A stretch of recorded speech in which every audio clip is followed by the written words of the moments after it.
अखिल भारतीय मानव परिषदेचं 38वा अधिवेशन 65 वर्षानंतर हा नाशिकला पुन्हा योग प्राप्त झालेला आहे। 1960 साली महंत तपस्विंदर शास्त्री तळेगावकर बाबा ते व्याख्यान मार्तंड होते। त्यांचं भाषण सुरूनंतर टाचणी पडण्याचा आवाज सुद्धा कानाला येत होता। महाराज पंथाचे दिग्गज व्याख्याते होते। त्यांच्या अध्यक्षतेखाली नाशिक रोडला अधिवेशन झालं होतं। त्या अधिवेशनाला गणपतराव तपासे जे पूर्वी केंद्रामध्ये मंत्री होते, नंतर पंजाबचे राज्यपाल झाले आणि इतरही अनेक मंत्री उपस्थित होते। त्या परिषदेच्या अधिवेशनामध्ये कार्यकाळामध्ये अखिल भारतीय महानव परिषदेचं मुखपत्र महानव मासिक याची जबाबदारी कैवल्यवासी आचार्य दिगंबर नागराज बाबा यांच्याकडे आलेली कार्यकारी संपादक म्हणून।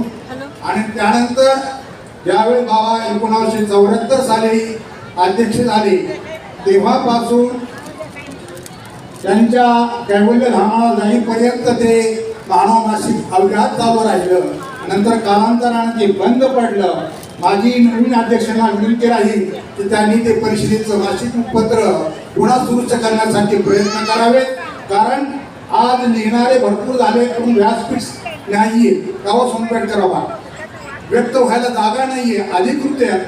कारण महानव परिषदेचं मासिक मुखपत्र हे MA PhD साठी संदर्भ ग्रंथ म्हणून उपयोगात होता।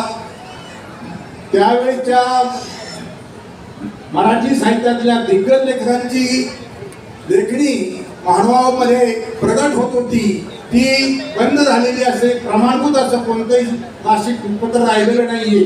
मी माझ्या मानव पंथाचा जो इतिहास 125 वर्षाचा आहे, अखिल भारतीय मानव परिषदेचा जो 1907 सालापासून 2023 पर्यंत जो इतिहास आहे प्रमुख घडामोडीचा, त्यामध्ये मला ज्यावेळेस संदर्भ लागला त्यावेळेस मला मानव मासिकाचा आधार घ्यावा लागला आणि ते त्यावेळेस ते अंक चालताना मन इतकं भरून येत होतं की आज आपल्याकडे हातामध्ये एक मासिक नाहीये, मुखपत्र नाहीये, ज्या अधिकृत मान्यता व्हावी। मी अध्यक्षांना त्यांचा गुणगौरव सगळ्यांनीच केलेला आहे, त्यांना विकास पुरुष ही उपाधी मिळत झालेली, परंतु त्यांनी यासाठी सुद्धा प्रयत्न करावे अशी अपेक्षा व्यक्त करतो आणि नवीन अध्यक्षांना शुभेच्छा व्यक्त करतो। मावळत्या अध्यक्षांना धन्यवाद देतो, कारण खुर्चीचा मोह कोणाला सोडत नसतो, त्यांनी सोडला याबद्दल त्यांचे धन्यवाद। या ठिकाणी थांबतो।